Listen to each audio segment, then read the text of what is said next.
Welcome to Primetime. I'm Susan Hoskins, the director of the Princeton Senior Resource Center and your host. Primetime is a show for people in the prime of life. One of the things that we know is a major concern for people in the prime of life is memory and brain health. And so today my guest is Cynthia Green. Dr. Cynthia Green is Assistant Clinical Professor of Psychiatry at Mount Sinai School of Medicine, also the President of Memory Arts, a company that delivers memory and brain health fitness programs, and Cynthia is one of the primary trainers in that program. In addition, Cynthia is an author of several books on memory health, most recently, brand new, this one, which is Brain Power Game Plan, and we're going to talk about that some today as well. So welcome, Cynthia. Thank you. Thank you for having me. It's a pleasure to be here. So let's start with one of the main questions that I know is on people's minds, and that is memory loss inevitable? Is it something that happens to everyone? You know, it used to be that we would think that as we grew older, it was inevitable that we would lose our memory, or at least some of our memory capacity. People would worry that there was a slippery slope down to dementia over a certain age. And that is absolutely not the case. While as we grow older, we have some kinds of intellectual changes in the same way that we get gray hair or get wrinkles or maybe can't run for the bus as quickly as we could when we were younger. Those changes are really not something that will necessarily progress, and it's something that doesn't necessarily impair our functioning to the point where we will find that it's hard to function or live independently. Age is a risk factor for dementia. That's without question. It's probably the leading risk factor for dementia. We have statistics like, I think it's 50% of people over 80 or 85. Over 85, it's about 47% show some kind of dementia. Right. But there's a lot of life between now and 85. Absolutely.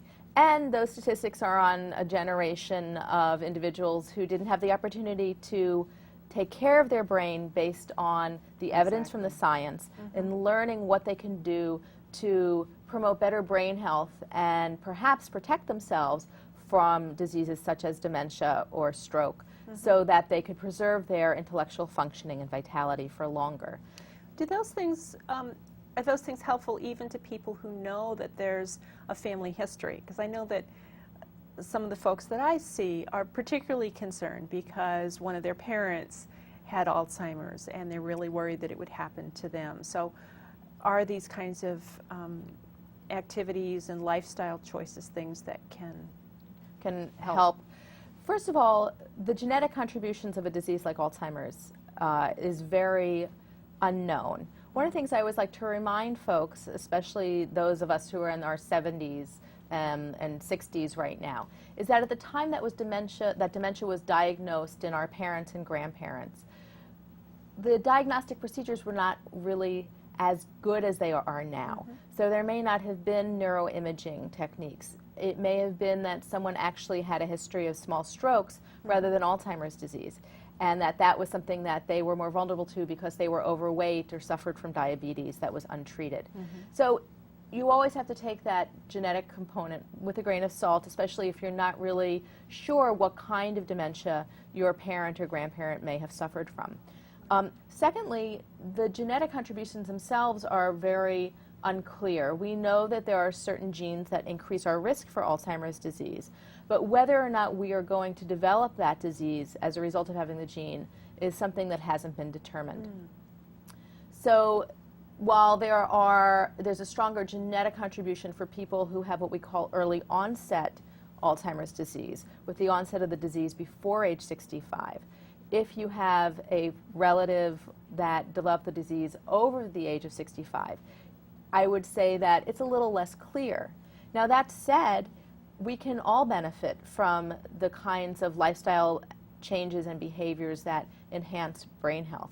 Because even if we have a genetic risk, it is a risk in the same way that we might have a risk for cardiac disease based on our family history. So that our lifestyle and what we do and how we treat our bodies can really make a difference in how we deal with that risk in our own lifetime. And I know that a lot of your focus, and as is ours, is on prevention, of trying to lead healthy lifestyles so that we prevent the kinds of things that increase our risk factors. And Absolutely. And just to give a few examples of that, you know, people don't associate things such as weight management and physical activity and social engagement with preventing Alzheimer's disease or dementia. But in fact, if you look especially recently at the science, there's abundant evidence that those areas, in addition to many others, really impact our long-term functioning in terms of our brain health and may in fact lower our risk for dementia. Let's take physical exercise as an example, because there's a lot of data showing that people who participate in regular aerobic activity significantly reduce their risk for dementia. They also increase their daily intellectual performance, which is something we haven't really talked about.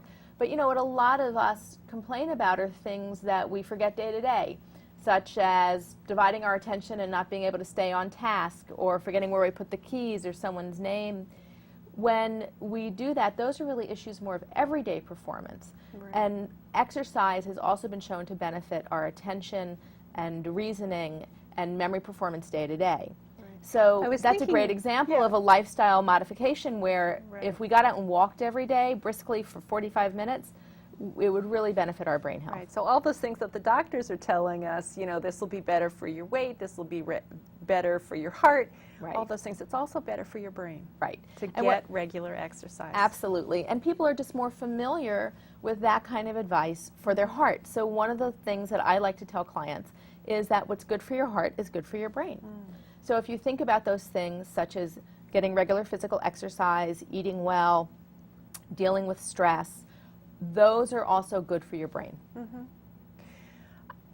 I've read some of your writing, and there were a couple of examples that came to mind. I mean, I know that just from observation, I have found that when I'm tired, when I stay up late at night working and writing a grant, or I'm really pushing myself and I don't get more than 6 hours of sleep, I forget a lot more. Yes, absolutely. And I think I'm at top performance, and then I realize, oops, I missed a meeting, you know. Right. I'm just not holding on to the pieces as well. And you know, that's one of the messages that I love to deliver, because people worry about their memory so much. And especially older adults who don't get a good night's sleep because they wake up during the night, they may be on medications that make it necessary for them to void more frequently, and they have trouble going back to sleep. When you don't get a good night's sleep, no matter what your age, your attention and focus is off. And when your attention and focus is off, you're not going to learn things such as a name or something someone just told you. You're going to be more distractible. And that's not a memory problem. That's a sleep problem. But people worry that it is a memory problem. You know, if I fixed my lifestyle so that I was getting 8 hours of sleep every night, I wouldn't have that worry about how come I'm forgetting stuff that I used to remember. And that's really, if you know, we look at it, a boomer problem, because we are dividing our time in so many different ways that one of the things that's easiest for us to give up is sleep. Because it's the one thing on our schedule sometimes we feel we have control over. So we'll get up at 5:30 in the morning to go exercise. And while the exercise is great and we need to fit it in, we may need that sleep just as much. I was also thinking of it this morning as I was getting ready, and I got on the phone to call the phone company to customer service. And I was sitting at my desk, so I turned on my computer and I started reading mail, and I suddenly realized I was reading the mail and I had no idea what the menu options were that I'd just been given, and I had to call in again, and I thought, there it is, there's that focus and attention factor that you talk about, that I'm splitting my attention, and I think that's so endemic in our culture, and again, something that we boomers are dealing with, but I think everyone. That I look at my kids, I don't know how they can study, listen to music, watch television, you know, and be multitasking all the time. But obviously a younger brain does better than an older brain at that, but I think we demand that kind of multitasking. Right. And I think it's generational, because I also have teen children, and I remember my father saying to me, when I would be sitting in front of the TV doing my homework, talking to my friends on the phone. How can you possibly focus on your work? Yeah. So here this generation now has on top of that the computer, right? In addition to the TV or whatever video they're streaming at the same Facebook, time. Right. You know, our attention is a very sensitive aspect of our cognitive functioning, probably the most sensitive aspect. So absolutely, when we try to divide our attention, especially as we grow older, it's going to take a toll, because attention is one of the things, when I spoke before, some of the intellectual changes that are not really serious but can kind of be very frustrating that we experience as we age. Diminished attention is one of them. Mm-hmm. The good news is, which we haven't had a chance to really speak about, that there's evidence that when we train those cognitive skills, we can improve them. There's a growing body of literature to suggest that what I call skills training, so working on building attention through exercise, working on building memory or reasoning skills by doing computer exercises or other kinds of exercises that are done in the laboratory, have suggested that we can build those skills back up. So some people have suggested that those skills can be built to the point where our cognitive age is younger than we are. I don't know if I really buy that, but what is most important, I think, from a health perspective, is that by exercising those skills, we can maintain them. So that while we experience some changes in attention, if we do, for example, computer-based exercises to challenge our attention and focus, right, we can keep it more primed, and we can keep it healthier. That's one of the questions I wanted to make sure I got to today, because, you know, certainly in the field that I'm in, I get literature all the time and ads for, you know, buy this program, you know, it'll help sharpen memory. And I think it's important that there be evidence that these things really work. Right. And so I look for that. And the things that I've read say ordinary exercise like walking, doing puzzles, there are a lot of ordinary everyday things work. So I'd like to know what your feeling is about these sometimes very expensive packaged programs versus bringing in some of those things that are accessible to us every day. You know, I think that it is really interesting, because I think that there's a lot of commercial interest now in the idea of brain fitness. But as you were saying, it's confusing because we don't really know what is behind brain health. So if I buy this really expensive computer game that I see on TV, will that make me brain healthy? And I would suggest to you that it won't. Because if you look at the science of brain health and you look at what really brain health is about, you have to look at it as a multidisciplined concept that cuts across physical fitness, cognitive health, and social and emotional health. And you have to be working on all of those areas to promote your own brain health. If you are sitting in front of the computer doing a computer exercise for brain health, but you're doing it for 90 minutes a day, which some of these programs recommend, then you're probably doing your brain a disservice. You'd be much better off going out and going for a 60-minute walk. So what is tricky about it, though, is they do have their place. So what would be kind of an ideal brain health program? It would be one that promotes physical activity and a healthy diet, good weight management, good lifestyle behaviors, such as getting adequate sleep, you know, minimizing your intake of alcohol, which we can talk about, and keeping an eye on your use of caffeine, things of that nature. And certainly smoking. And smoking, yes. Is not good for It's not good for your heart, so it's not good for your yeah. brain in that way. Also, looking at your medications, especially as we grow older, we tend to be prescribed a lot more medications. So making sure that your medications are managed and that your medical conditions are managed so that you lower your risk if you have a medical condition such as diabetes, which increases your risk for stroke, that you manage your diabetes, which has been shown to significantly decrease your risk for stroke or for dementia. So the physical side is one. In terms of the intellectual side, one thing is to practice those skills, and that is where those computer games come in. But what I like to recommend is that people do something where they play against the clock. If you think about it, as we grow older, we tend not to play things against the clock. Right. We're not out there playing video games. We don't go to the arcade anymore and play Pac-Man. so that we're not really pressured to play against time. But when you play against time, you're forced to pay attention, you're forced to think quickly, and you're forced to think flexibly. And in many instances, it's challenging to short-term memory. So that those kinds of exercises benefit those skills, because those are the skills we lose with age. So anything that you play against the clock is of benefit. For some of us, the things that we play on the computer really fit that bill, because they're easy to access, they keep track of the time for us, and in terms of some of the programs that have been developed for brain fitness, they track our progress. So they make it harder each time. So and you can see improvement. Exactly. Too. You can set your own personal challenges and create a personal best. But you can also, it eliminates the excuse of, I couldn't get there. Right, absolutely. But you could also load a game on your cell phone. Or you could buy the game Boggle, which is one of my favorite verbal word games. The important thing is to realize that if you're doing the crossword puzzle or playing Scrabble, those are the kinds of things that aren't going to give you the time challenge. You could set a timer and make yourself work against the clock in the crossword puzzle. That would help. But what I like to deliver the message about is the playing against the clock. And whether you do that with a computer game and you decide to kind of go for the Rolls Royce as opposed to the, you know, Jeep or Chevy, then, you know, that's okay. But realize that you're making that investment. It can be a very good investment, but you don't necessarily need to go there to get that workout. And just to wrap that up, you need to be intellectually engaged. So it's not enough to do the skills training. You also need to do something that challenges your creativity, makes you think differently.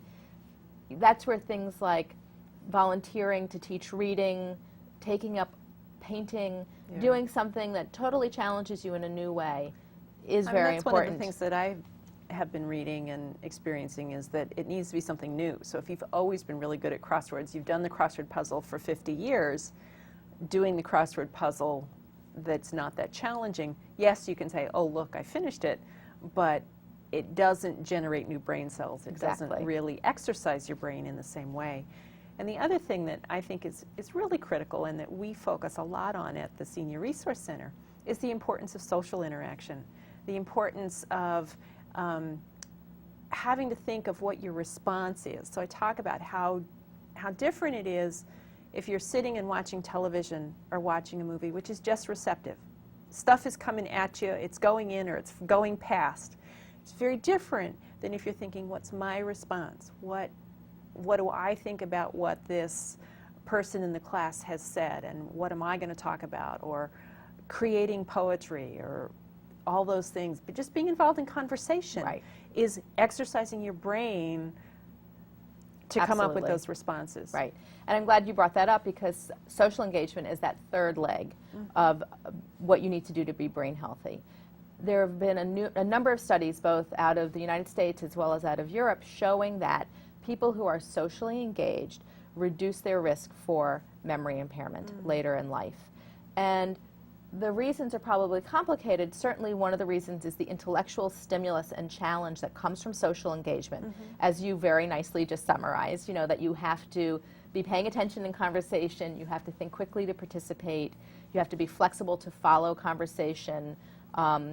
That all is very challenging intellectually.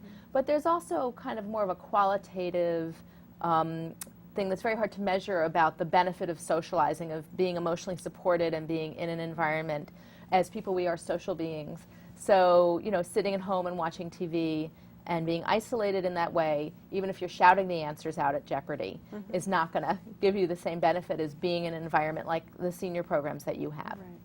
And that's one of the challenges as people get older, and sometimes those chronic health conditions make it harder to get out, and so it's really important for family and friends to visit and to keep building up or to participate in something like our Home Friends program, where we have volunteers going and visiting with people, doing grocery shopping, bringing it in, sitting and having a cup of tea, even for people who can't get out easily.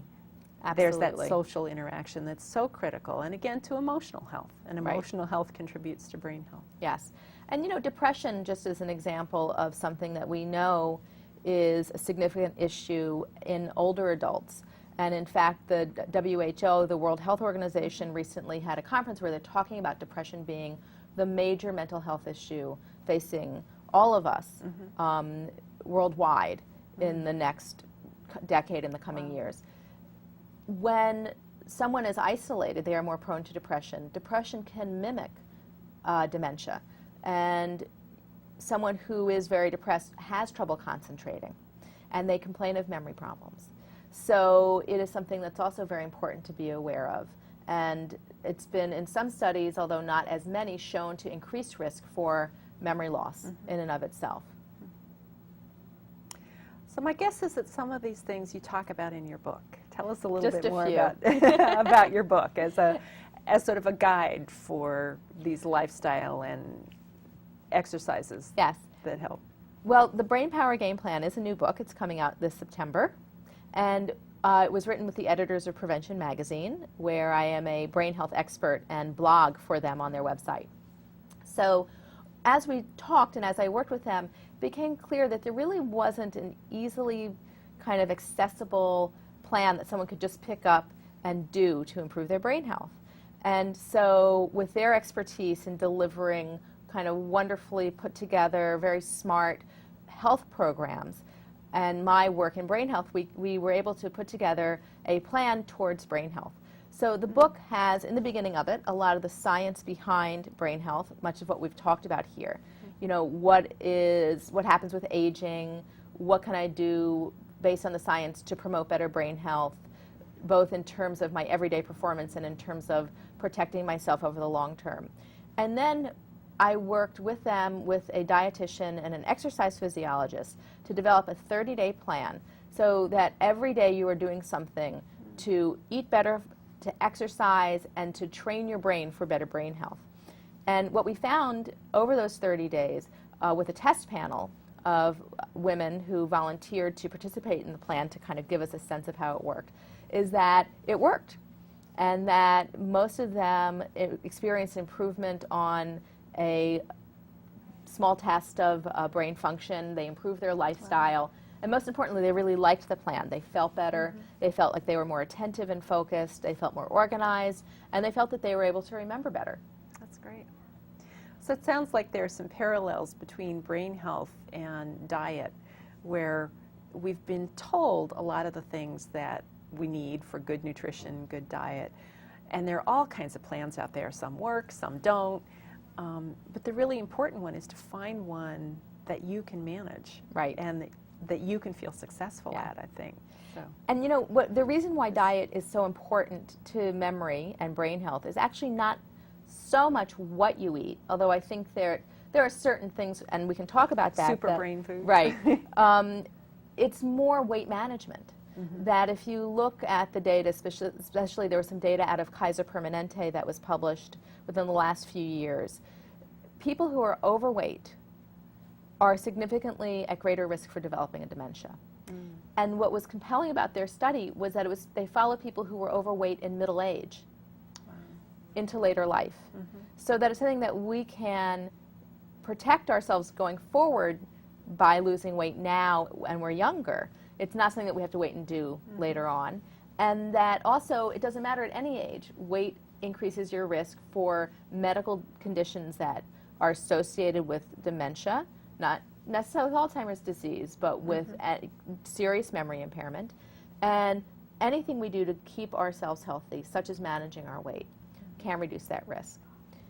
So what the program in the book is about a healthy, well-balanced diet that emphasizes things such as omega-3 fatty acids, which we know have brain protective factors, antioxidants, which we know are important in protecting ourselves from disease and perhaps from aging.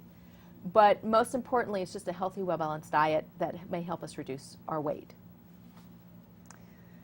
Sounds like a great place to start and a good guide. And Cynthia will be our keynote speaker at our fall conference, which is going to be on October 24th, starting at 9 in the morning. We'll have details up at the end of the show, but it's a morning of conference on brain and memory health, with Cynthia as a keynote speaker. She'll go into some of these concepts in more detail, and then workshops on brain health, how lifestyle choices can be helpful, and also understanding whether, if you're concerned about a family member or yourself, what's dementia and what is normal aging process, and the kinds of things we can do. So we're very excited about this conference. We hope everybody will come. It's a free conference to participants, because we feel that one of our roles as the Princeton Senior Resource Center is to educate the community and to provide opportunities for the community to learn about the resources that are available. So we have a fall conference every year, and we're very excited about having you do more on that. Just one more question before you go, and that is, are there things, and do these exercises help if there's already evidence of memory loss? Or are these all things, I mean, obviously, from what we talked about, we're talking about a prevention focus on things that we can do throughout our lives. Right. To promote brain health. You know, the evidence on that is mixed, and there's really two answers. You know, a lot of the research that's been done on cognitive remediation or exercise when there's a diagnosis of memory loss have really focused on specific memory kinds of training programs, and actually those have shown benefit. So, for example, there's something called spaced retrieval training, where someone is asked to retrieve something they're taught, such as, you know, the book is on the table, where you remind them or you ask them about where the book is over a longer and longer period of time until they can recall the information. However, that's not the kind of memory training that, you know, we're really talking about. I would say that there's another body of evidence suggesting that training for cognitive stimulation, providing continued cognitive stimulation and engagement, is important for maintaining communication and for maintaining the person's awareness and engagement. Right. So while those of us who have, unfortunately, you know, known individuals who've suffered from dementia, we know that the disease has a very kind of individual kind of course, and things vary even day to day. But most of the science supports continued engagement and stimulation, and I think the field as a whole is moving in that direction. Yeah. So that's something that's very important. Programs, connecting with other people, whether it's day programs or senior center programs or and also one of the community, things, family engagement. And one of the other things for caregivers to think about is that the mode of communication doesn't always have to be verbal. We tend so much to communicate verbally that we forget that there's other ways of communication and engagement.